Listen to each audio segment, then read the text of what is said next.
مخاطبین از رسانه پشت پرده ماجرای فیلم استاندار سابق یادتونه تیم میگه که منم داشتونی رو های گلزار جابجا کرد.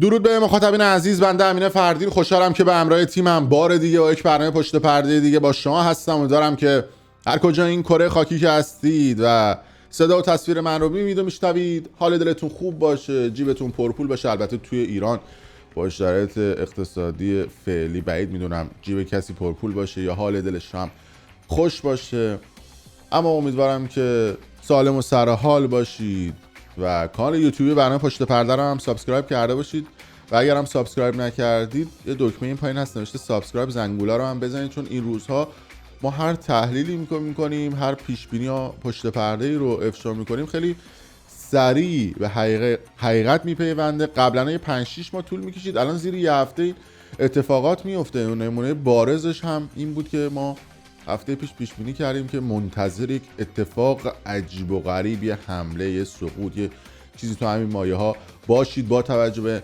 نزدیک شدن به سالگرد کشته شدن مهسا امینی و اینکه اون سیستم و اون حاکمیت میخواد سر ملت رو گرم بکنه، یه خبر عجیب و غریبی بیرون خواهد اومد. شاید یه خبر نه، چند خبر بیرون خواهد اومد. شب گذشته هلوش ساعت 7 بعد از ظهر به وقت ایران بود که یه خبر بلافاصله اومد توی رسانه ها که آقا یه حمله مسلح نشده به شاهچراغ شیراز و یک نفر کشته شده، چند نفر مجروح شدن، حالا یکی از مجروح هم وخیم هستش و خلاصه این اتفاق در صدر اخبار قرار گرفت. پس از اون سرچ ها و جستجوها توی فضای مجازی و در بین افراد مختلف خیلی بالا گرفت که آقا راجع پشت پرده این اتفاق یک اطلاعاتی به دست بیاد و اینکه قطعا این اتفاق میتونه مشکوک باشه. چجور در فاصله کمتر از تقریبا 1 سال از حادثه قبلی که توی شاهچراغ اتفاق افتاد، تو حادثه قبلی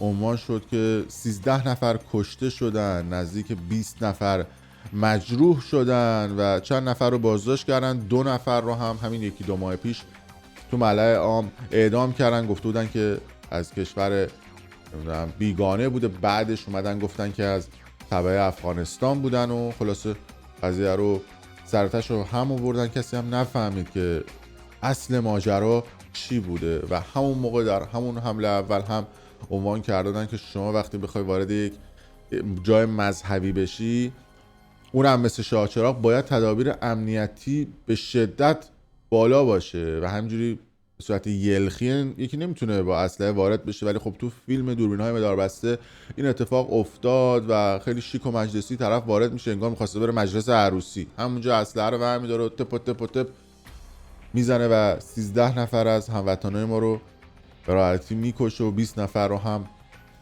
مجروح میکنه که اون موقع در اوج اعتراضات بود و یه مقداری اومدن جریان خبررسانی رو منحرف کردن. یه عده میگن که خب چجور این انحراف صورت میگیره، که حالا جلوتر خواهیم گفت. اول راجع پشت پرده این حمله بگم که البته نمیشه تصاویری از این حمله پخش که حالا شاید بشه بسنده کرد به 1-2 تا عکس که حالا اون عکس‌ها رو هم در از من نظرین بهتره. علتش هم این هستش که این تصاویر خلاف قوانین یوتیوب هستش. به هر حال تصاویر آزاردهنده هستش، این که آقا یکی رو میزنه یا حمله میکنه به هر حال ممکنه که برای افراد کم سن و سال یا برای عده آزاردهنده باشه، به خاطر همین یوتیوب ممنوع میکنه و شما خیلی سخت میتونید این تصاویر رو حداقل بدون سانسور توی رسانه‌های مثل یوتیوب ببینید. توی تلگرام و یا جاهای مختلف کافیه سرچ بکنید. من تو کانال تلگرامی پشت پرده تصاویرش رو خواهم گذاشت، تصاویری که دوربین‌های مداربسته ضبط کردن و خیلی شیک طرف وارد میشه اینو اونو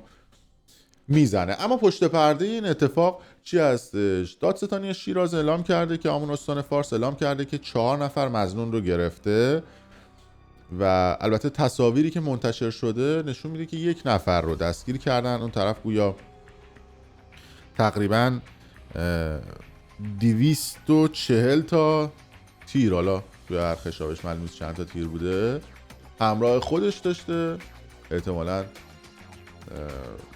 6-7 تا خشاب میتونه باشه، حالا چیزی که حالا اعلام نکردن چند تا خشاب بوده، ولی اونجوری که اعلام شده 240 تا تیر همراهش داشته که موفق شده 11 تاشو شلیک بکنه و این 11 تا تیری که شلیک کرده یک نفر رو از هموطنان رو متاسفانه کشته، یک نفر حالش وخیم هستش و 4-5 نفر هم حالشون حالا به نسبت داره خوب میشه. رئیس جمهور اون مملکت هم در یک تصمیم انقلابی سریع فوری گفته که آقا باید تمام امکانات رو برای این افراد به کار بگیریم تا اینها زودتر خوب بشن. یعنی اینو هم نمیگفتی اتفاقی نمیافتاد آقای رئیسی، به حال وظیفه‌شون بوده این کار رو بکنن. حالا شما چرا اینو گفتی؟ کلا من پشمام ریخته. یعنی این در همه جای جهان این تیکه قفلش بازه.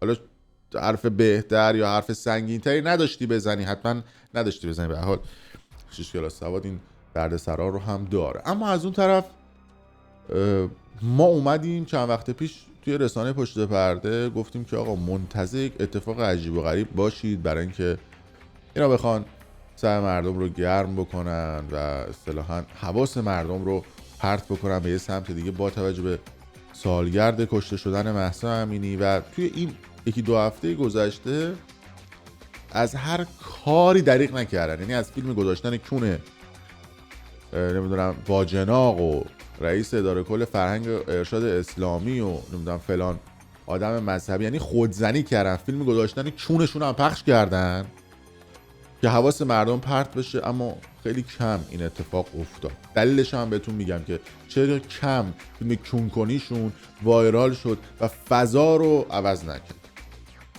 یعنی هر کاری که اینا تو سوشال مدیا کردن نتونستن این قضیه رو ببرن جلو و حواس مردم پرت کنن. یه عده میگن که خب نه مردم آگاه شدن. نه، خیلی از آدما هستن که اونها اهرم نگهدارنده اون حکومت و اون سیستمن.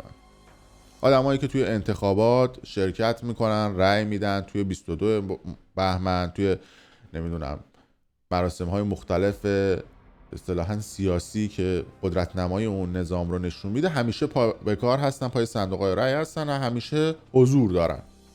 تو انتخابات مجلس و همه جا هم شرکت میکنن و آمار رو همیشه بالا نگه میدارن که میگن آره مشارکت 70 80 یا مثلا 60% بوده و 60% وقتی میان تو انتخابات شرکت میکنن اون سیستم رو قبول دارن. خب خیلی از این افراد هستن که سنشون بالا، حالا منهای اون بسیجی‌ها و سپاهی‌ها، اونایی که آدم‌های دلبسته و وابسته به اون حکومت هم اونا کاری ندارن. یه عده‌شون هم آدم‌های سن بالا هستن، مثلا توی روستا زندگی میکنن، توی شهرستان زندگی میکنن که عملاً اصلا فضای مجازی رو دنبال نمیکنن، عملاً دسترسی به سوشال مدیا ندارن. عملاً آدمایی هستن که میگن اصلا ما وی پی ان نصب بکنیم حرامه، میریم تو جهنم. به خاطر همین مثلا فیلم کونکنی که نمیاد تو تلویزیون پخش بشه، که توی رسانه‌های داخلی هم پخش نمیشه، تو سوشال مدیاهایی پخش میشه که عموما حالا یا دسترسی سخته یا کم اتفاق میفته. بنابراین این فیلم کونکنی و این چیزها نمیتونه تأثیر روی اون قشر بذاره، قشری که واقعا داره گرونی رو با پوست و استخونش لمس میکنه و یه جای دیگه اون صبره تموم میشه. پس عملا اون نمیتونسته. بعد دنبال یه اتفاق بهتری بودن که بتونن خیلی هم این خبر رو وایرال بکنن و خیلی این خبر رو بتونن روش مانور بدن. چی بهتر از حمله به چهارچراغ و اینکه فردا میگن که یه تبعه بوده از افغانستان، تبعه بوده از فلان جا و عملا حواس ملت رو پرت بکنن. البته من میگم همیشه هر اتفاقی برای یک جامعه میفته یه قسمت بیشترش هم ما خودمون مردم هم مقصریم دیگه، به خاطر اینکه تشویق میکنیم دولت مردمون رو، اون کسانی که قدرت دستشونه که هر کاری دلشون میخواد بکنن. بقیه هم نمیکنن. نماینده مجلس بگیر تا استاندار و فرماندار و شهردار رو برو تا بالا. یه داستان چند روز پیش خوندم توی فضای مجازی، حالا مطالعه میکنم، حالا حتما نباید داستان یا مطالعه کردنتون فیزیکی و کاغذی باشه، میتونید توی اینترنت و جای مختلف هم مطالعه کنید و سطح مطالعه‌تون رو ببرید بالا. میگفتش که یه نظافتچی بود داشت یه هواپیمایی رو تمیز میکرد، رسید توی اون قسمت کابین هواپیما و دید یه کتابی توی کابین هواپیماست و توش نوشته بود، حالا با این عنوان و مضمون که داستانو کلمه به کلمه حفظ نیستم ولی خب میتونم براتون خلاصه‌شو بگم، با این مضمون که چجوری نمیدونم مبتدی ها هواپیما رو روشن بکنن و همچین چیزی یا به پرواز در بیان. من ورق زد نوشتش که برای اینکه بتونی هواپیما رو روشن بکنی روی دکمه مثلا سبز رنگ بزن. زد دید روشن شد. بعد نوشته بود برای اینکه بخوای هواپیما رو حرکت بدی روی دکمه نارنجی بزن. زد دید هواپیما داره حرکت میکنه. نوشته بود که برای اینکه بخواد هواپیما به پرواز در بیاد روی دکمه قرمز بعد بزنی. زد روی دکمه قرمز هواپیما پرواز کرد. برای اینکه بخوای دور بزنی چیکار بکن؟ اون دکمه که شبیه نمیدونم در قابلمه است رو تکون بده. هواپیما تکون هم داد. بعد نوشته بود که برای اینکه بخوای هواپیما رو بشونی باید جلد دوم این کتاب رو مطالعه بکنی. جلد دوم موجود نبود. اما تو این حین که داشت هواپیما رو پرواز میداد یه عده داخل هواپیما براش کف میزدن، یه عده بیرون هواپیما پشماشون ریخته بود میگفتن چه حرکت خفنی براش کف میزد. این دقیقاً ماجرای اون سیستم و اون حکومته. آدم‌های کاربلد و آدم‌های خلبانی که میتونن اون سیستم رو مدیریت بکنن دسترسی به اون هواپیما ندارن و با سقوط اون هواپیما و با سقوط اون اتفاق باعث میشه که مردم نابود بشن و آدم‌هایی که توی اون هواپیما نابود بشن به خاطر اینکه اون آدم نابلد یه چیزی رو شنیده از یه جایی، یه حرفی رو از یه جایی شنیده، گفته حالا بریم تا یه جایی برسیم جلو. تهش رو نخونده که آقا تهش اون چیزی نیست که بعد اتفاق بیفته. برای همینه که وضعیت کشور به سمت پرتگاه رفته. شما یه نظرسنجی بکنید. کاری با اعتقادات مذهبی مردم ندارم. ببینید الان محرم بود، رفت خیلی ها رفتن و سینه زدن و چون اشتباهی که خیلی از اپوزیسیون ها و افراد مختلف میکنن همینه. میان فوش میدن به عقاید مذهبی آدم ها، میان فوش میدن به باورهای مذهبی اون آدم ها. برید نگاه بکنید توی همین یکی دو ماه گذشته که محرم بود چقدر جمعیت رفتن تو مراسم های مذهبی. اما اگر از 90% اون آدم ها سوال بپرسی مینالند از فقر و بدبختی و بیچارگی و گشنگی و هزاران اتفاق دیگه. برای همین هستش که اون ورزشکاراش وقتی میان این ور آب مسابقه میدن میان پناهنده میشن. نمونهش دوچرخه سواری که چند روز پیش تو سوئد از تیم ملی ایران بود، رفت تو سوئد و اونجا اعلام پناهندگی کرد. بعد دولت هم اومد مصاحبه کرد، گفتش که آره ما ابراز نگرانی میکنیم، این پاسپورتش نیست، اومدیم دیدیم تو اتاقش نیست، وسایلش هم جمع کرده رفته، نکنه اتفاقی براش افتاده باشه، نگرانیم. آخه یک نیست بهشون بگی که خب گوزو نمیدونی یارو وسایلش جمع کرده رفته پناهنده شده، ابراز نگرانی میکنی؟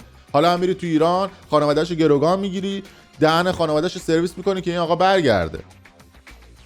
یا مثلا 2 تا از خبرنگارهای دولتی که داخل ایران بود، یکیش مال ایرنا بود اگر اشتباه نکنم، یکیشون هم مال فکر کنم صدا و سیما بوده، برای پوشش اخبار جام جهانی فوتبال زنان رفته بودن استرالیا، همونجا پناهنده شدن. کلا 2 تا خبرنگار رفته، 2 تاشون هم پناهنده شدن. مملکت درست کردید دیگه. هر کی هر جایی میره یه ویزای براشون میگیرید، بعد 6 7 تا تعهد هم ازشون میگیرید که نیان اینور پناهنده بشن. البته این حرف خودتونه میگید که هر کسی دوست نداره تو مملکت باشه جمع کنه برا. دوچرخه سوارم جمع کرد رفت، بقیه هم جمع کردن رفتن. حرف خودتون رو دارن انجام میدن. از بحث اصلی خارج نشیم. روی بحث شاه چراغ هم همینه. یعنی الان قشنگ این اتفاق افتاده. حالا چند روز پیش هم یه خبری وایرال اومدن بکنن، نتونستن. حال جنتی وخیم است و یعنی نزدیک به سالگرد کشته شدن مهسا امینی از این اتفاقات عجیب و غریب زیاد میشنوید. بازم میگم نمونهش همین شاه چراغ بود که چند روز پیش راجبش صحبت کرده بودیم. تو روزهای آینده الان دیدید یه اتفاقی افتاد، یه اتفاق عجیب و غریب، سقف ورزشگاهی ریخت، نمیدونم جای اتفاقی افتاد، چند نفر رو زدن، یا اتفاق این تیپی. اصلا تعجب نکنید چون اینا دیگه نخنما شده. البته مردم هم آگاه شدن ولی خب اینا خودزنیه رو میکنن دیگه. در صورت امیدوارم که خداوند صبر بده به خانواده اون عزیزی که کشته شد در حادثه شاه چراغ، به خانوادهش صبر بده. اون مجروحا ان شاءالله هر چه زودتر سالم و سرحال بشن، برگردن به آغوش گرم خانوادهشون. تسلیت میگیم به خانواده اون عزیز و امیدواریم که اتفاقات خوبی برای اون مملکت بیفته و برای اون آدم ها بیفته و مملکت بره به ساحل آرامش. خیلی مخلصیم، دمتونم گرم.